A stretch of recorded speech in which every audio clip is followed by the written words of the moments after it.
वालेकुम, मेरा नाम सैयद मोहम्मद चैनल पर बहुत बहुत खुश आमदेद स्वागत है। जो नए वो चैनल को ज़रूर सब्सक्राइब करें, वीडियो को लाइक एंड शेयर ज़रूर करें। पीएम आवास ग्रामीण योजना 2025 15 नया नियम लागू। क्या क्या नियम लागू किया गया है पीएम आवास ग्रामीण योजना में, मैं आपको इस वीडियो में आज पूरी की पूरी जानकारी दूंगा और बताऊंगा कि आप जो है किस तरीके से आवेदन दे सकते हैं, कहां जाकर आपको आवेदन देना है। पूरी जानकारी मैं आपको इस वीडियो में देने वाला हूं। आपको पता है कि फॉर्म जो है 10 जनवरी 2025 से 31 मार्च 2025 तक जो है फॉर्म भरा जाएगा।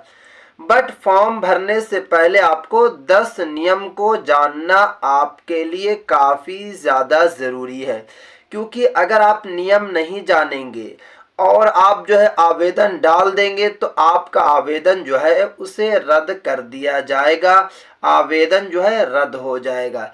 तो इसलिए आवेदन डालने से पहले जो है आपको 15 नियम को सही तरीके से फॉलो करना पड़ेगा, क्योंकि नई गाइडलाइन जारी की गई है सरकार के द्वारा और पीएम आवास ग्रामीण में के बारे में सही तरीके से बताया गया है। तो एक एक करके मैं आपको इस वीडियो में आज पूरी जानकारी देने वाला हूँ।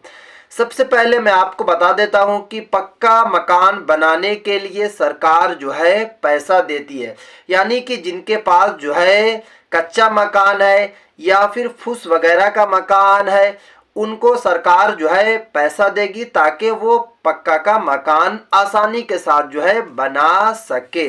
अब जो है कि इसमें क्या क्या नियम जो है लागू किया गया। पहला जो नियम ये है, जो पुराना ये नियम है, इसमें कोई नया नियम ये नहीं है, बट इसको भी आपको जानना ज़रूरी है।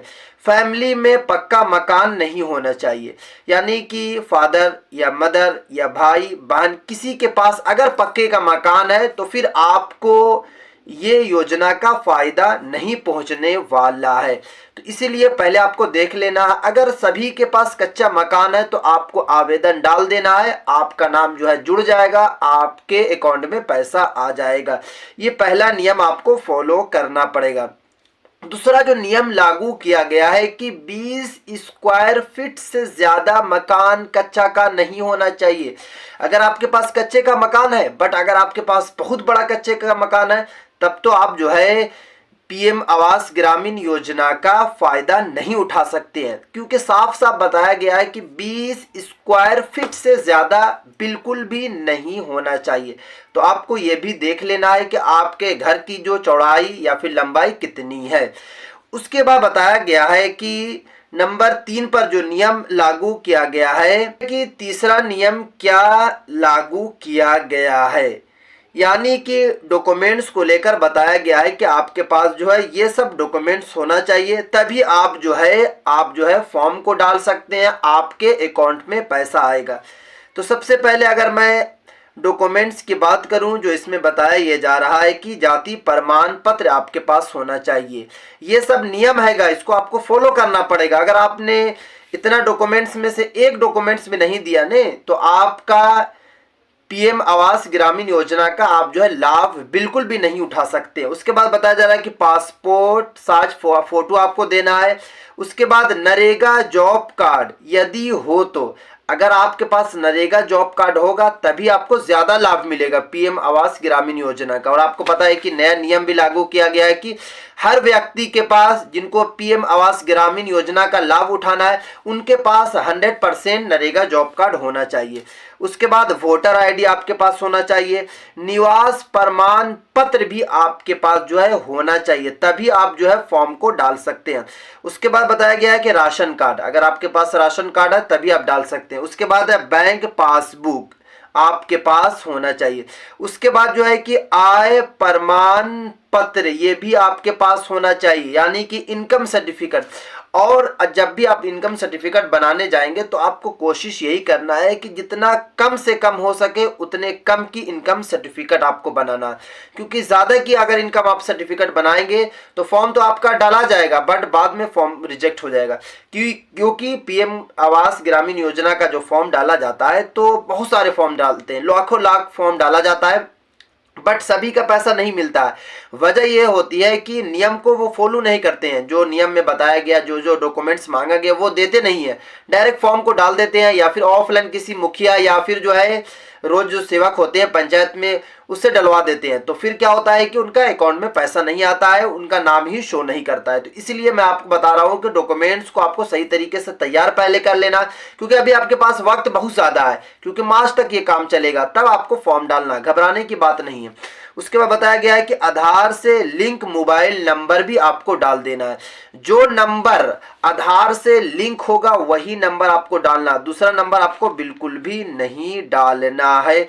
इसमें ये बातें बताई गई है। अब ये बात आती है कि कैसे आपको अप्लाई करना है, कहां से जाकर अप्लाई होगा। तो देखिए इसमें बताया जा रहा है कि अप्लाई के लिए आप जो है प्ले स्टोर पे आपको जाना है, मोबाइल के जो प्ले स्टोर होता है वहां पे आप जाएंगे। वहां पे जाने के बाद जो है एक आपको ऐप डाउनलोड कर लेना, आवास प्लस 2024 ऐप के नाम से आ जाएगा, उसको आपको डाउनलोड कर लेना है। और डाउनलोड करने के बाद जो है आप उसके जरिए भी फॉर्म डाल सकते हैं, या फिर रोज सेवक, आपको पता है कि हर पंचायत हर गांव में जो है रोज सेवक होते हैं, या फिर जो है मुखिया या फिर सरपंच या फिर जो समिति वगैरह होते हैं उनके जरिए भी आपका फॉर्म को डाला जा सकता है। तो ये सब नियम आपको फॉलो करना पड़ेगा। उसके बाद बताया गया है कि कितना पैसा मिलेगा। तो पैसा की अगर मैं बात करूं तो बताया गया है कि 1,20,000 रुपया जो है आर्थिक मदद की जाएगी, 1,20,000 रुपया। अगर आपके पास नरेगा जॉब कार्ड होगा तो 30,000 रुपया और ऐड कर दिया जाएगा, तो 1,20,000 और 30, 1.5 लाख रुपया टोटल हो गया।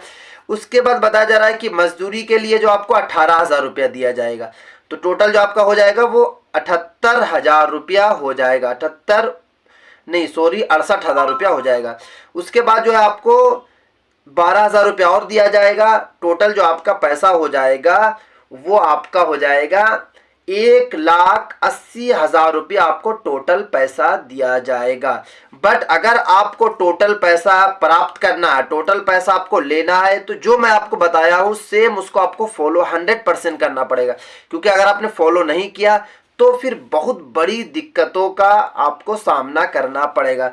क्योंकि मुझे पता है बहुत सारे लोगों का जो है फॉर्म जो है रिजेक्ट होता है, वजह यही होती है कि जो बातें बताई गई है, जो नियम बनाया गया उस नियम को फॉलो नहीं करते हैं। तो जब तक आप नियम को फॉलो नहीं कीजिएगा आपको सरकार कैसे पैसा देगी, बिल्कुल भी पैसा आपको सरकार नहीं देगी, क्योंकि गांव में बहुत सारे लोग फॉर्म भरते हैं, उनका फॉर्म को रिजेक्ट कर दिया जाता है। तो सभी डॉक्यूमेंट्स आपको तैयार कर लेना है, और आपको पहले अपना नियम देखना है कि नियम के अनुसार आप काम कर रहे हैं या फिर नहीं कर रहे हैं। जैसे कि 20 स्क्वायर फीट, अगर उससे ज्यादा घर है तो आपको फॉर्म नहीं भरना है, क्योंकि ऑटोमेटिक आपका फॉर्म को रिजेक्ट कर दिया जाए, क्योंकि डायरेक्ट सरकार पैसा नहीं देगी। आपके अधिकारी वगैरह आपके घर पर आएंगे, जमीन को नापेंगे, जमीन को देखेंगे, उसके बाद ही आपके अकाउंट में पैसा डालेंगे। तो इसलिए आपको बिल्कुल भी गलती ये नहीं करना है कि अगर आपके पास बड़ा घर है या पक्के का घर है तो आपको फॉर्म नहीं डालना है, क्योंकि फालतू में फॉर्म डाला जाएगा तो कुछ फायदा नहीं होने वाला है।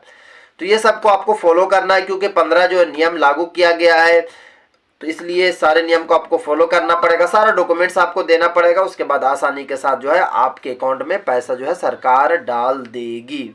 फॉर्म भरने के लिए मैं आपको बता दिया हूं कि 2 आपके पास जो है उपाय है। पहला ये है कि आप जो है ऑनलाइन भी फॉर्म डाल सकते हैं या फिर ऑफलाइन भी फॉर्म डाल सकते हैं। बट अगर आप ऑफलाइन फॉर्म डालने जाएंगे तो आपको 1 रुपया भी आपको किसी को नहीं देना। अगर कोई पैसा लेते हैं तो इसी वीडियो के नीचे जो है आपको कमेंट्स कर देना है और नाम बता देना है। मैं जल्द से जल्द जो है उन पे कार्रवाई करने की कोशिश करूंगा, क्योंकि असल में बिहार में यही हो रहा है कि नाम जोड़ने के लिए पैसा मांगा जा रहा है। भाई साहब, सरकार ने तो 1 रुपया नहीं निकाला है, तो फिर पैसा आप क्यों ले रहे हैं? तो इसलिए अगर इस तरीके के कोई आदमी मिल जाते हैं, वो मुखिया हो, सचिव हो, जो भी आदमी है, तो आप फौरन मुझे मैसेज करें ताकि मैं उन पर वीडियो उनके जरिए जो है कार्रवाई की जाएगी। ये थी आज की काफ़ी इंपॉर्टेंट वीडियो। अस्सलामु अलैकुम।